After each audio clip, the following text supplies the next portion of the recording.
Images which appear to show border agents on horseback driving migrants back to a river like cattle have sparked an investigation in the U.S.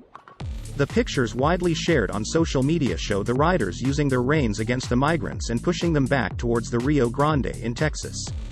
Homeland Security Secretary Alejandro Mayorkas says his department will investigate reports of alleged abuse. He said the officers were trying to manage the migrants crossing the river. Some 13,000 mainly Haitian migrants have gathered in a makeshift camp under a bridge connecting Del Rio to Mexico's Ciudad Acuña on the U.S.-Mexico border. White House spokeswoman Jen Psaki said the footage was horrible to watch. I have seen some of the footage. I don't have the full context. I can't imagine what context would make that appropriate.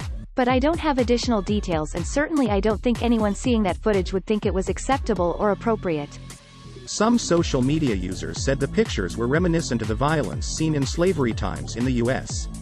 The pictures taken by AFP photographer Paul Ratia show Haitians going back and forth across the border to get food for their families, and finding themselves blocked by the horses.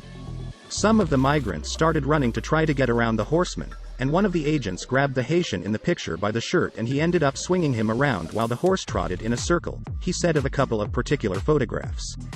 Ratia says he does not think the man was hurt. Shortly after that, he said they kind of calmed down, and they started letting people in. U.S. Border Patrol Chief Raul Ortiz said the incident was being investigated to make sure there was not an unacceptable response by his officers, adding they operated in a difficult environment, trying to distinguish migrants from smugglers.